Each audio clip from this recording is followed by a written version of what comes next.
Alors mon parcours est assez atypique, j'ai envie de dire, Ouais. et, et double. Atypique dans le sens où j'ai commencé de façon très rationnelle dans ma vie puisque je travaillais dans une entreprise d'assurance, j'ai fait des études de maths, donc plutôt scientifique. Et D'accord. double parce que un jour les choses ont un peu basculé dans ma vie et j'ai été amenée finalement à faire un travail sur moi et ensuite à être dans la relation d'aide, donc un travail plutôt thérapeutique qui n'avait rien à voir avec ce que j'avais entrepris au début de vie. D'accord. Alors la communication animale, c'est arrivé de façon tout à fait par hasard. À la même époque où je faisais un travail avec mon fils handicapé mental pour l'aider à communiquer, et j'étudiais un moyen pour lui permettre de s'exprimer, exprimer son ressenti profond, ses émotions, pouvoir communiquer avec moi notamment, avec sa famille. Et la communication animale, en fait, est venue tout à fait par hasard aux Pays-Bas avec ma sœur, parce qu'elle m'a mis entre les mains une photo d'un cheval et elle m'a dit vas-y, fais la même chose avec ce cheval. Voilà. Et tout a commencé à ce moment-là. Ok.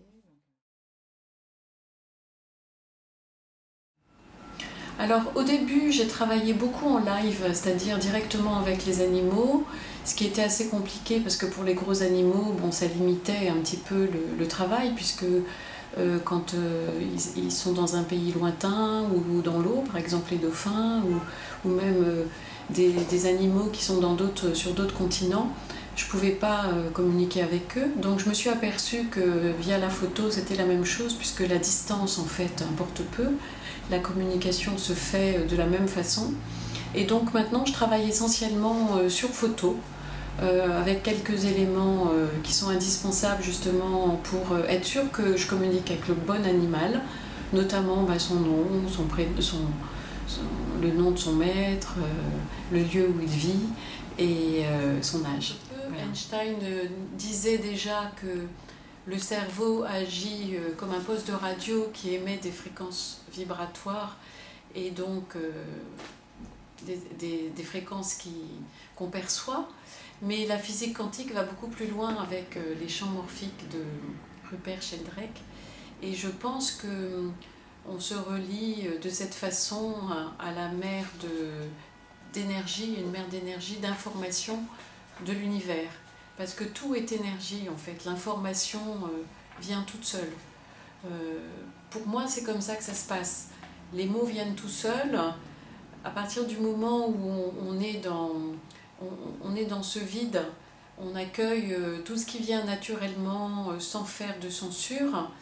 C'est ma vérité, donc vous prendrez ce que vous voulez prendre, mais l'expérience et les validations m'ont prouvé que c'était juste et que les animaux étaient capables de communiquer avec les humains.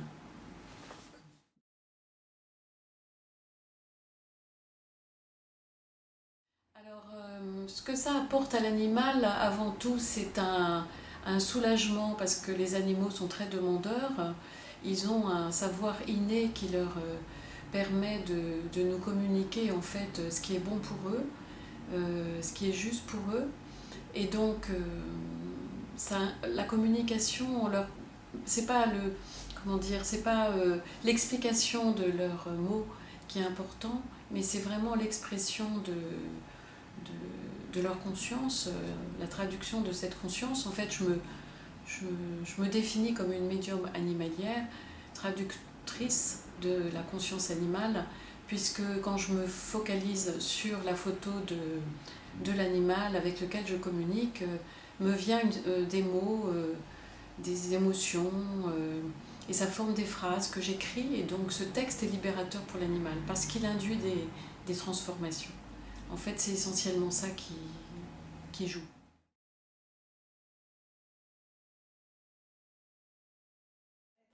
Alors les transformations avec le maître, elles s'opèrent évidemment parce que l'animal est toujours le révélateur de son maître, c'est un peu l'animal miroir. Et donc, en même temps qu'il exprime son bien-être, son mal-être, ses sentiments, parce que les animaux ont des sentiments et des émotions, des sentiments même élevés, puisqu'ils sont capables de ressentir la compassion. Il n'y a qu'à se souvenir de ce qui s'est passé pendant le dernier tsunami. En fait, tous les animaux ont réagi, ont senti le raz-de-marée avant les humains. Aucun n'est mort.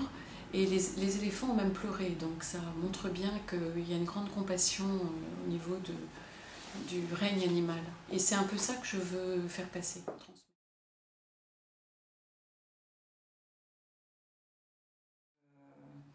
Je pense que la communication animale, c'est surtout un état d'esprit, c'est une façon d'être. Donc je crois que les animaux en fait viennent nous remettre face à nous-mêmes. Et bien souvent, l'animal révèle à son maître ce qu'il ne veut pas voir lui-même. Et donc les transformations se font en même temps. Le maître, je dirais, évolue avec son animal, l'animal étant son phare, en quelque sorte.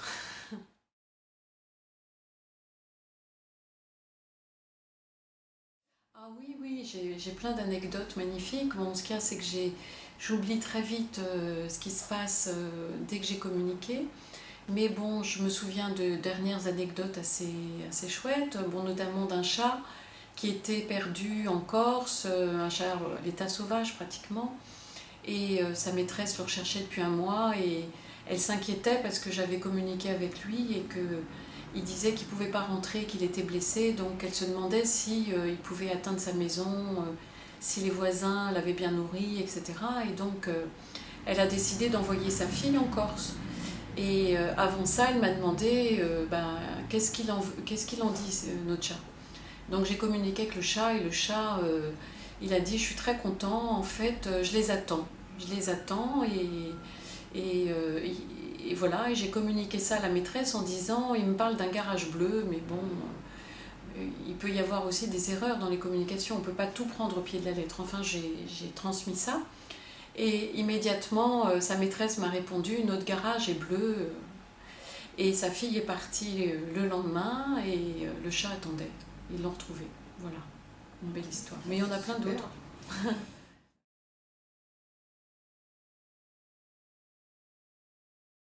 C'est des capacités qu'on a tous, mais que certains ont éveillées, d'autres pas.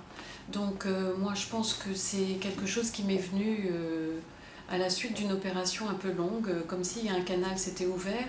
Je pense qu'on a tous les moyens de réveiller ces capacités, mais qu'il faut le travailler et voilà quoi. Il faut expérimenter. C'est l'expérimentation et les validations qui permettent de comprendre qu'il se passe vraiment quelque chose.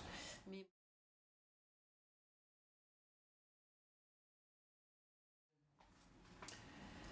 alors, c'est très variable en fait. Les gens demandent des communications quand ils viennent d'acquérir un animal.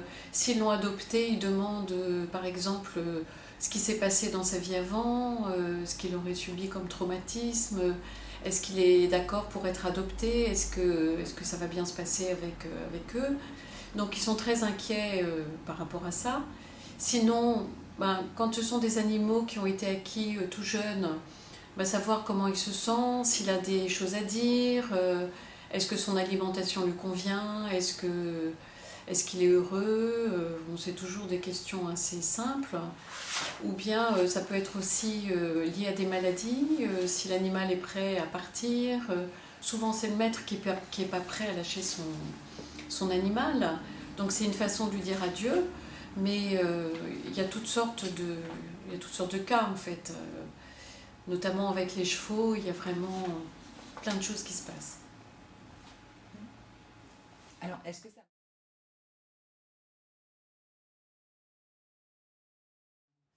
Oui, ça marche avec tous les animaux. Moi, j'ai testé avec tous les animaux domestiques, bien sûr.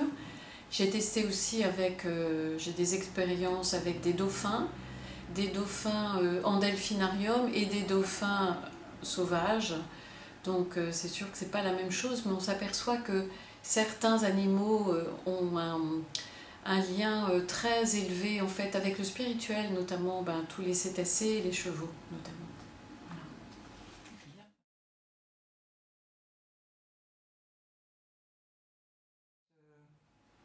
En fait, par exemple, les chevaux viennent nous relier avec le spirituel et bien souvent, ils nous accompagnent sur notre chemin.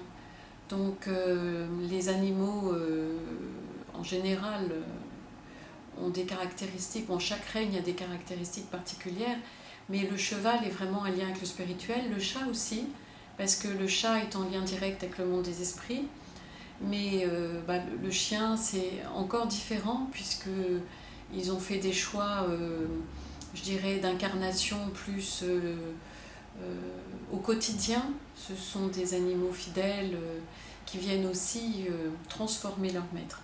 En fait, c'est ce que je veux dire, c'est dans tous les cas, les animaux domestiques qui viennent transformer leur maître. Les oiseaux aussi ont des beaux messages à faire passer. Les lapins, les animaux qu'on croit stupides, finalement, ils ne sont pas si stupides que ça.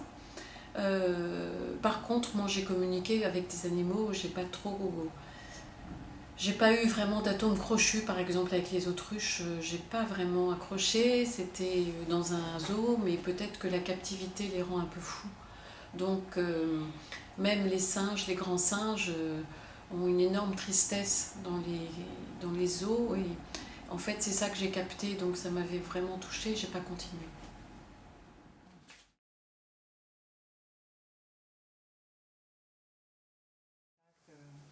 En fait, les animaux, ils sont très demandeurs, donc ils sont très contents de communiquer, ça se fait très facilement, plus facilement qu'avec des humains. Comment ils appréhendent les soigneurs? Souvent, en fait, ils ont ce savoir inné, ils savent ce qui est bon pour eux, ils sont capables d'auto-guérison. Et je pense qu'il faut informer le plus possible les soigneurs, les vétérinaires, pour les ouvrir sur ce monde de la communication animale, parce que ça leur permet de soigner autrement les animaux. Souvent, certains animaux appréhendent les vétérinaires parce que ils ont peur des soins. Quelquefois, ils sont surmédicamentés, ils sont sursoignés, et la nature fait bien les choses. Donc, au niveau des éleveurs, c'est différent aussi. Il y a des animaux qui sont très contents de faire de la compétition. Il y a des animaux qui sont prêts à tout donner pour être les premiers, pour que leur corps finalement se développe au maximum de son potentiel. Et il y en a d'autres qui sont plus dans la spiritualité, qui sont plus là pour faire évoluer le maître et pour évoluer aussi. Ils sont de passage en fait. Mais eux, ils n'ont pas peur. Ils n'ont jamais oublié leur multidimensionnalité. C'est ce qu'il faut retenir des animaux.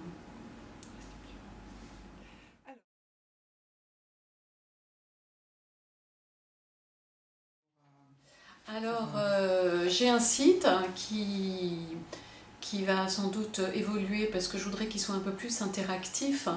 Donc j'ai un site qui raconte un petit peu comment l'histoire est arrivée, comment la communication animale est arrivée dans ma vie. Mais j'essaye de faire passer des textes aussi que j'ai écrits dans Cheval au naturel à une époque. Donc c'est une revue, donc ça figure dans mon site. Et puis quand je fais des stages, j'essaye de faire passer le message, mais soit par internet, soit sur Facebook, soit sur mon site. Voilà.